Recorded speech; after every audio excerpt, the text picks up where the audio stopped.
Are you aware you left me pregnant, human? The voice did not echo. It resonated, as if the very air of the chamber had decided to speak. I blinked. Once. Twice. And then I did what any reasonable person abducted by an interstellar monarchy might do when accused of something biologically and logically impossible.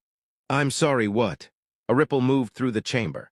It wasn't sound, not exactly. More like a synchronized shift of attention, dozens of tall, poised figures lining the vast crystalline hall adjusting their stance at once, their elongated pupils narrowing, their luminous skin catching the ambient light in soft, unnatural hues. Some leaned ever so slightly forward. Others froze, as if my confusion itself had violated protocol. At the far end of the hall, elevated upon a throne that seemed grown from translucent mineral rather than built, she watched me. The queen, her features were almost human. Almost. The symmetry was too perfect, her cheekbones too refined, her eyes too large and reflective, catching light like polished glass. A faint bioluminescent pattern traced along her temples, pulsing slowly, alive in a way that made my skin crawl and, weirdly, made it hard to look away. She didn't repeat herself, which somehow made it worse. I think, I said carefully, raising a hand like I was trying to pause a very aggressive teacher, there's been a mix-up. A pretty big one, actually, because I don't even know where I am. More silence. Then, unexpectedly, a few of the figures along the walls exchanged glances. One of them standing closest to me, a tall male, I guessed, though it was hard to tell, tilted his head. His eyes shimmered with a faint gold hue, and when he spoke, his voice was softer than the queen's but no less strange. He speaks without awareness. Another replied quietly, or he pretends. Or, I muttered under my breath, this is a dream and I ate something very questionable. That earned me a reaction, a subtle one but real, a flicker at the corner of the queen's lips, not quite a smile but close enough that I noticed. Your lack of comprehension, she said, her voice calm, measured, does not alter the reality of the situation. I exhaled slowly and looked down at myself. Same clothes, same hands, no glowing skin, no elegant alien features. Just me, average height, average build, the kind of face people forget 5 minutes after meeting, the kind of life that never gets interrupted by whatever this was. I'm going to need more context, I said. A lot more context. Because last time I checked, I was on Earth. And definitely not. I gestured around at the towering pillars of light, the floating geometric structures suspended midair, slowly rotating like they had all the time in the universe. In a very expensive sci-fi movie set. A faint murmur spread through the court. The queen leaned forward slightly.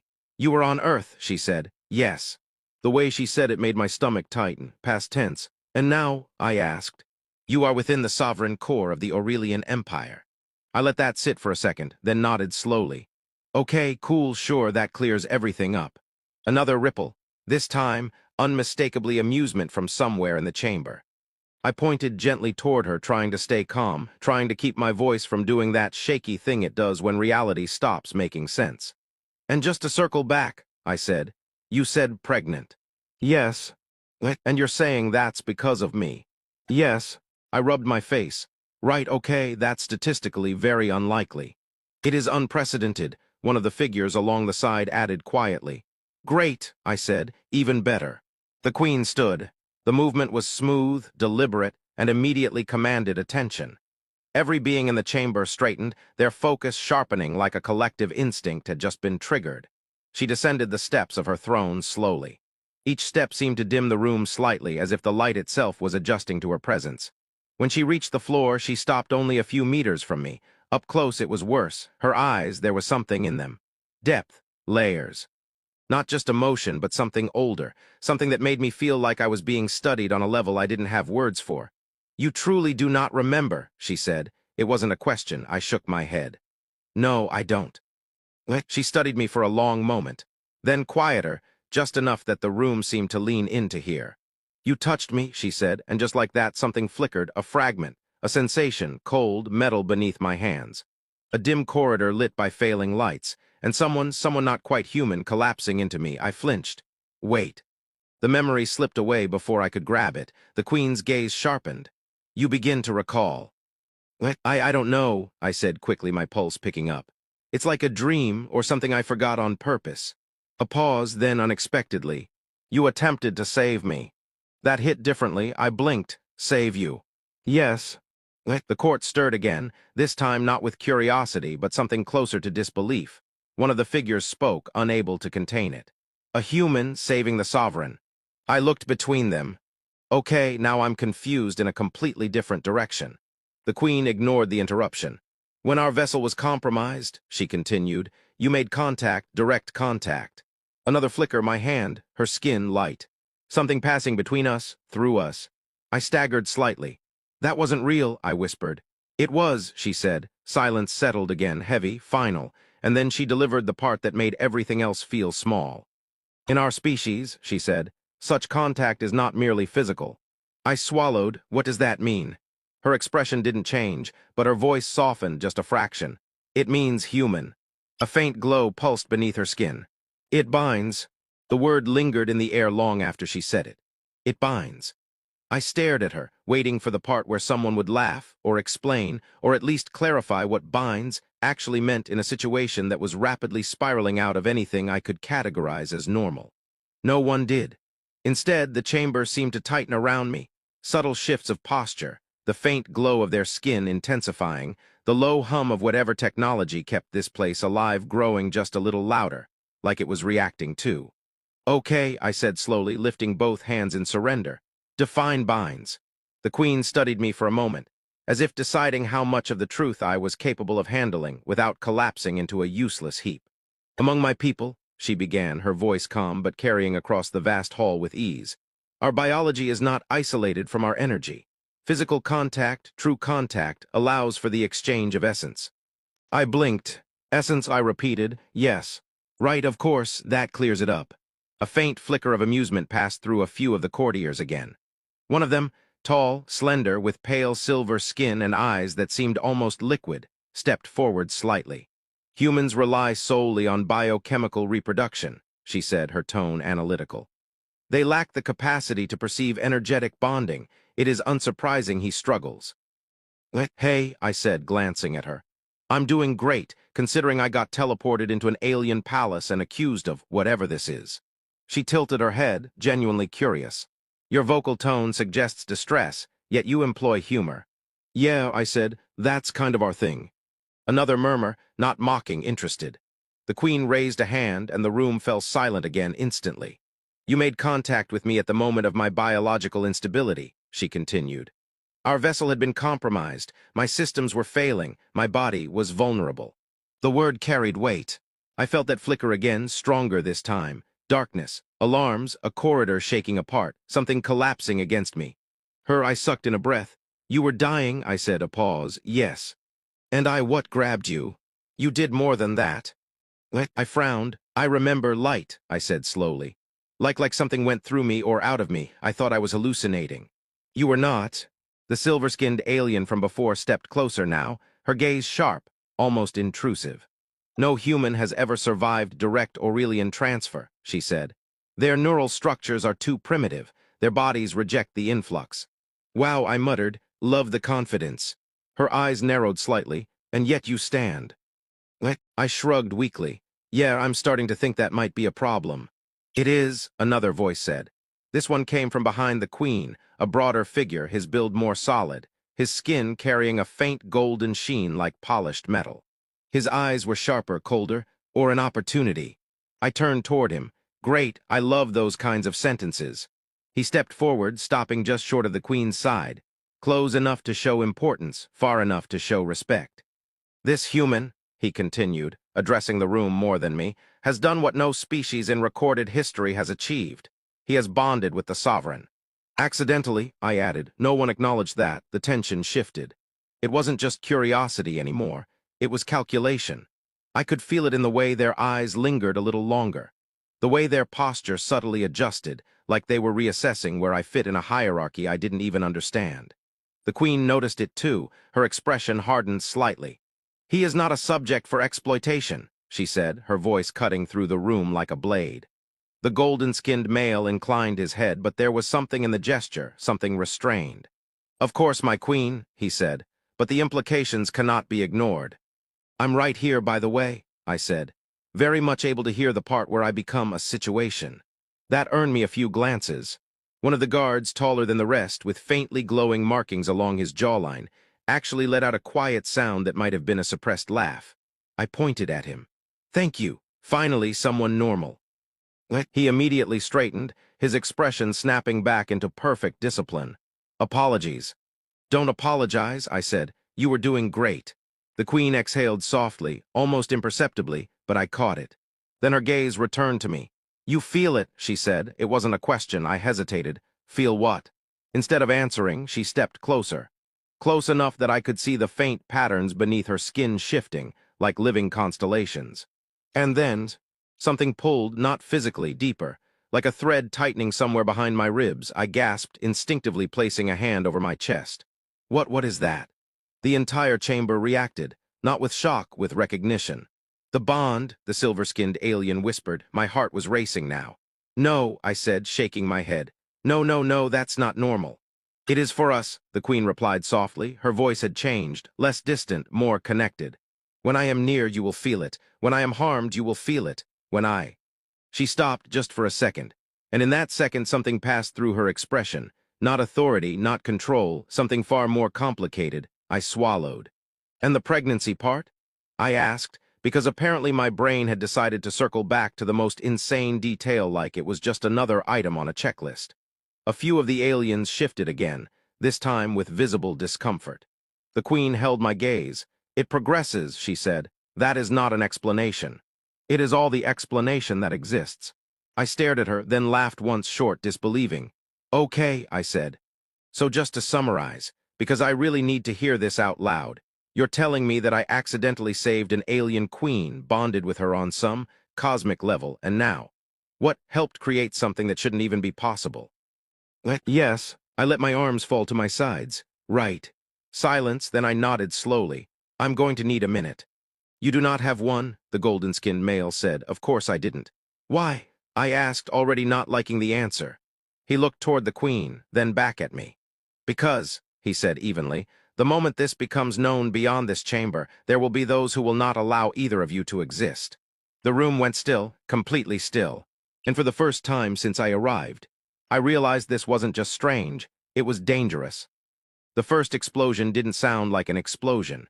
It sounded like silence, like the sudden absence of everything that had been holding the world together. The light in the chamber flickered once, twice, and then half the towering crystalline structures shattered inward, as if something outside had decided the laws of physics were optional. I hit the ground before I realized I'd moved.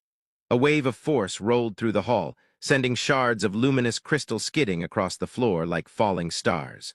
The guards reacted instantly, forming a living barrier around the Queen, their glowing skin intensifying as energy fields snapped into place. "Containment breach," one of them shouted. "Multiple entries, internal signatures compromised." "Of course they are," I muttered into the floor. The pull in my chest surged violently. Not a thread anymore, a tether. I looked up and saw her. The Queen stood unmoving at the center of the chaos, her expression calm in a way that didn't make sense anymore. The faint light beneath her skin had intensified, spreading across her arms, her throat, her face like something awakening. And somehow, I knew. "They're coming for you," I said, pushing myself up. Her eyes shifted to me. "No," she said quietly, "they are coming for us." Another impact, closer this time. One of the massive entrance pillars collapsed inward, and through the dust and fractured light, figures emerged. Same species, same elegance. But their presence felt different, sharper, colder. Their luminous patterns burned harsher, less fluid, like controlled fire instead of living light. The golden-skinned male from before stepped forward immediately, his posture rigid. "You breached the sovereign core," he said, voice like steel. "You stand in violation of—" "We stand in correction," one of the intruders interrupted. He was tall even for them. His skin carried a deep violet undertone, his eyes narrow and unblinking. He didn't look at the guards, he looked at me, and then at her. "The anomaly will be erased," he said. I felt the tether pull again, harder, not fear, something else, anger. It wasn't mine, it was hers. The Queen stepped forward. "No." The word wasn't loud, but it stopped everything. "You will not decide the fate of my child," she said. A ripple went through both sides of the chamber, shock, tension, something on the edge of fracture. The violet-skinned male tilted his head slightly. "Your child," he repeated. "You would claim that abomination as heir." Abomination, something snapped, not in the room, in me. "Hey," I said, my voice cutting in before I could think about it. Every eye turned. Bad timing, really bad timing, but I was already committed. You keep saying things like that, I continued, stepping forward despite every instinct telling me this was a terrible idea, like I'm not standing right here. The guards tensed, the intruders watched, the queen. The queen didn't stop me, the male's gaze sharpened. You should not exist, he said simply. Yeah, I nodded, I'm getting that a lot today. A flicker of something passed through the chamber, confusion, maybe even disbelief. I took another step, closer to her, the pull in my chest steadied. Aligned. You think this is a mistake, I said, gesturing between me and the queen. That whatever happened shouldn't have happened. It should not, he replied. Okay, I said, but it did. Silence, and now you've got two options, I continued, my voice steadier than I felt. You either deal with that, or you try to erase it. His expression didn't change. We will erase it. Right, I said, figured you'd go with that one. I exhaled slowly, then glanced at her. Up close, the light beneath her skin was no longer subtle, it was blazing, and somehow. I understood. Not the science, not the biology, just the feeling. She wasn't just standing her ground, she was holding something back, something big. You said it binds, I murmured. Her eyes met mine. Yes. Then I guess that goes both ways. Before she could respond, I stepped forward and took her hand. The reaction was immediate. The entire chamber surged with light, not from the walls, not from the guards, from us. It wasn't pain, it wasn't even overwhelming, it was clarity. That same sensation from before, only this time it didn't feel like something passing through me. It felt like something waking up. The air itself seemed to vibrate as a wave of energy expanded outward, pushing against the intruders, distorting the space between us. The luminous patterns across her skin synchronized, flowing, shifting. And then, impossibly, something flickered across mine. Gasps echoed through the chamber. He is channeling it, someone whispered. That is not possible. It is now, I said, though I wasn't entirely sure how I knew what I was doing. The violet-skinned male took a step back for the first time, not in fear, in realization. You carry it, he said. I shook my head slightly. No, I replied, we do. The queen's grip tightened just slightly. Not controlling, not commanding, trusting. The energy surged again, stronger, sharper, forcing the intruders back as cracks of light split the air between us like fractures in reality itself. The guards didn't move. They didn't need to, for the first time since I'd arrived. They weren't protecting her. They were witnessing. The male's expression hardened. This changes nothing, he said, though his voice had lost some of its certainty. You cannot rewrite what we are. No, the queen said, and this time. Her voice wasn't distant. It wasn't cold. It was alive. But we can become something more. Silence followed, heavy, absolute. The light slowly faded, but the tension didn't return the same way. Because something had shifted, not just in the room, in them, in the way they looked at me, at us. Not as an anomaly, not as a mistake, something else. The male held her gaze for a long moment. Then, finally, he stepped back, not in defeat, in acceptance. For now, he said, and just like that. They withdrew, no dramatic exit, no final strike. Just a quiet, controlled retreat that left the chamber standing in stunned stillness. I exhaled, my legs suddenly remembering they were optional. I really hope that worked, I muttered. A soft sound reached me. I turned. The guard, the one who had almost laughed earlier, was staring at me like I'd just rewritten reality. You stood, he said. Yeah, I replied. I'm also currently trying not to pass out. That earned a faint, genuine smile. Progress. Slowly, the room began to breathe again. The tension unwound, replaced by something quieter, heavier, respect. I looked down. My hand was still in hers. For a second, I thought about pulling away, about pretending this was all temporary, that I'd wake up back in my normal, forgettable life. But the tether was still there, steady, real, and for the first time. It didn't feel like something trapping me. It felt like something choosing me. I glanced at her. So, I said, because apparently humor was still my default survival mechanism. Just to confirm, still not allowed to leave, right? Her lips curved slightly, not just a flicker this time, a real smile. No, she said, a pause. Then softer, but you are no longer here because you must be. I raised an eyebrow. Oh. Her gaze held mine. You are here, she said, because you belong. The chamber, the empire, the impossible weight of everything that had just happened. It should have felt overwhelming, terrifying instead, for the first time since that beam of light tore me out of my world. It felt like I was exactly where I was supposed to be.